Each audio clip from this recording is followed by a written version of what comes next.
السلام عليكم. في هذا الفيديو الثاني غادي نشوفوا لا ستركتور du muscle squelettique بنية العضلة الهيكلية. Dans ce schéma, tu as une coupe transversale مقطع عرضي على مستوى العضلة. Tu peux mettre la vidéo en pause et décrire la structure de ce muscle, c'est-à-dire مناش كتكون العضلة. Alors le muscle est composé d'un grand nombre de faisceaux حزام. Voilà, ils sont là. هاد الحزام مكونة من ألياف عضلية. Donc ça c'est une fibre musculaire, une autre et une autre. Donc ça c'est une fibre musculaire. Donc la fibre musculaire, il a لاحظتي مزيان, tu as ici ces points noirs, ça représente les noyaux. Donc la structure du muscle, tu as ici des vaisseaux sanguins, des veines et des artères, des fibres nerveuses, etc. Donc au niveau du muscle, nous avons des faisceaux composés de fibres musculaires et les fibres musculaires, ce sont des cellules dont on trouve plusieurs noyaux. Donc ces cellules sont très longues, on les appelle des cellules allongées. Ce sont des cellules allongées qu'on appelle des fibres musculaires. Et dans les fibres musculaires, هما خلايا متعددة النواة فيها بزاف ديال النواة أو شكلها طويل بحيث نسميها دي فيبر ألياف عضلية. هاد العضلة كذلك تحتوي على عروق دموية دي فيسو سانغان دي كابيلير سانغان وعلى عناصر عصبية اللي ما عندناش في هاد le schéma. Alors maintenant on va voir la cellule musculaire. Les fibres musculaires que nous avons vues, elles sont là dans cette observation microscopique d'une coupe longitudinale. مقطع طولي على مستوى العضلة. Il nous montre ici une cellule, une deuxième, une troisième, une quatrième, cinquième, sixième. Ce sont des cellules allongées, خلايا طويلة, et qui contient plusieurs noyaux. يعني كنقولوا plurinucléés, متعددة النواة. Donc la fibre musculaire, c'est une cellule musculaire. الليف العضلي هو خلية عضلية. Et ici, on a dans cette observation microscopique la zone de contact entre le nerf et le muscle, ou bien la zone de contact entre les fibres nerveuses au noir et les fibres musculaires. Donc les fibres musculaires, elles sont là. Et ici, les fibres nerveuses. تواصل بين الألياف العضلية الخلايا العضلية والألياف العصبية les fibres nerveuses. Ce niveau, le niveau de contact entre les fibres nerveuses et les fibres musculaires, les cellules musculaires, كنسميوها هاد البنية la plaque motrice. Et c'est quoi cette plaque motrice? C'est une sorte de synapse. Pour la vidéo de la synapse, tu peux visualiser la vidéo de la synapse que tu trouveras dans le corps dial, le système nerveux. Donc ici, le rôle de cette structure, c'est le passage, la transmission des influx nerveux provenant de la moelle épinière ou bien du cerveau vers les muscles ou bien vers les fibres musculaires. Pourquoi? Pour contrôler le travail de ces muscles, c'est-à-dire pour provoquer la contraction des muscles. الرسالة العصبية تصل عبر الألياف العصبية les fibres nerveuses ثم تنتقل إلى الخلية العضلية من أجل إهاجتها, son stimulation, son excitation, من أجل التقلص. Et cette structure-là qui est formée par la terminaison nerveuse, dit la fibre nerveuse et la fibre musculaire. Tu peux mettre la vidéo en pause et répondre à les deux questions. Réponse. Un muscle squelettique est constitué de faisceaux musculaires, de faisceaux de fibres musculaires. Ces faisceaux sont formés de fibres musculaires, ألياف عضلية. Et les fibres musculaires, ce sont des cellules musculaires, plurinucléées et allongées. Chaque muscle est inséré sur l'os par les tendons. إلا رجعتي لهنا غادي تشوف بلي ça c'est un os عظم وهنايا un muscle qui est lié à cet os مرتبط بهذا العظم, le muscle inséré sur l'os par le tendon, la partie هذه كنسميها le tendon الوتر.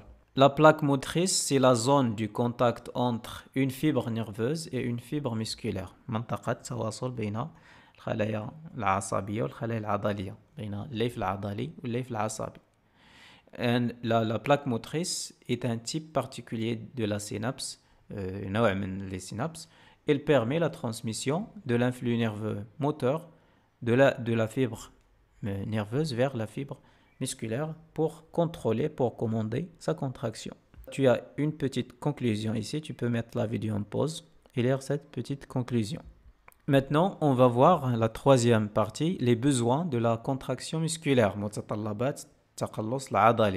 D'abord, compléter le tableau et déterminer comment les cellules musculaires se procurent-elles de l'énergie nécessaire à leur contraction. كيف تحصل الخلايا العضلية على الطاقة الضرورية لتقلصها. Tu peux observer le tableau et le schéma et répondre à ces questions. Tu peux mettre la vidéo en pause.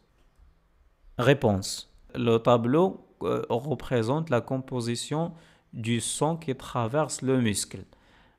مكونات الدم الذي يخترق العضلة. Donc, qu'est-ce qu'on va faire?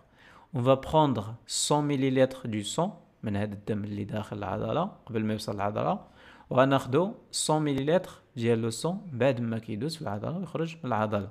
Donc, هذا نسميه le sang entrant au muscle, هذا نسميه le sang sortant au muscle. Comme tu peux le remarquer ici, on a représenté le sang entrant au muscle en rouge et le sang sortant du muscle en bleu. On va voir pourquoi.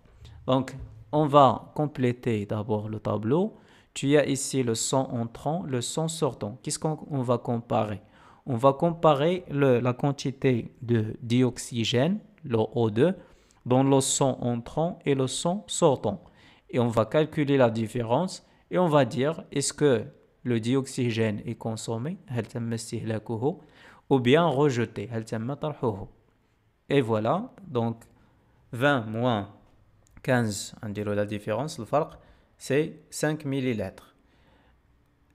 Ici, 20 et ici, 15 millilitres. Donc, la quantité diminue. تنخفض الكمية. بالتالي نقولوا العضلة تستهلك 5 millilitres من O2. Eh bien, il est consommé. Ici, comme tu peux l'observer ici, le remarquer, 48 millilitres, 52 millilitres. On a ajouté 4 millilitres. Le muscle rejette le dioxyde de carbone. Et le glucose, c'est un élément nutritif. Le glucose est une molécule riche en énergie. C'est un élément énergétique, riche en énergie. On trouve 90 millilitres dans le sang entrant et 87 millilitres dans le sang sortant.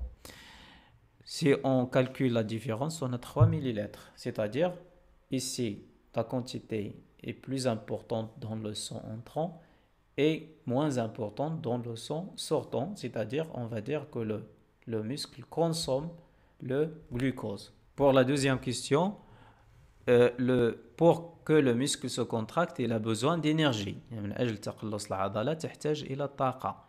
كيف تحصل العضلة على الطاقة؟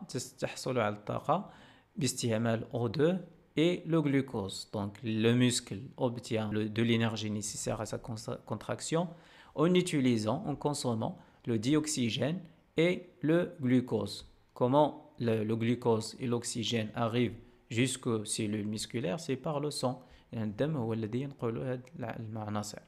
Pour produire donc le O2 et le glucose, comme je l'ai dit, ils sont utilisés pour produire de l'énergie taqa et dégager le dioxyde de carbone et de la chaleur. Donc ici dans ce schéma, tu as le glucose et l'oxygène sont consommés au niveau du muscle. Tu as une réaction ici entre le glucose et l'oxygène. Cette réaction donne comme produit la chaleur, l'énergie et le CO2. Donc le CO2, la chaleur, l'énergie, ce sont les produits de cette réaction entre le glucose et le dioxygène. Le muscle utilise l'énergie, la chaleur elle est perdue. لن تضيع على شكل حرارة، طاقة تضيع على شكل حرارة، جزء منها يستعمل من أجل تقلص العضلة. ثم le CO2 passe vers le sang, il sera transporté vers les poumons pour être expulsé à l'extérieur, pour être rejeté à l'extérieur. Donc ça, c'est pour la deuxième question. Maintenant, pour la conclusion, tu peux mettre la vidéo en pause et lire cette petite conclusion. Alors, on arrive à la fin de cette vidéo. On a vu que le muscle est composé de cellules musculaires que nous avons appelées des fibres musculaires. Ce sont des cellules allongées, خلايا طويلة, plurinucléées, تحتوي على عدة نواة. Et on avait dit que le muscle est traversé par des vaisseaux sanguins et des fibres nerveuses. Les fibres nerveuses constituent avec les fibres musculaires une structure qu'on appelle la plaque motrice. Et la plaque motrice permet la transmission du message d'une fibre nerveuse vers une fibre musculaire. Pour les besoins énergétiques de la cellule musculaire ou bien du muscle, le muscle utilise l'oxygène, le dioxygène, O2, et le glucose pour produire l'énergie nécessaire à la contraction du muscle. Et cette réaction forme également des déchets, le CO2, d'autres déchets et aussi de la chaleur qui est perdue. Donc cette vidéo est terminée.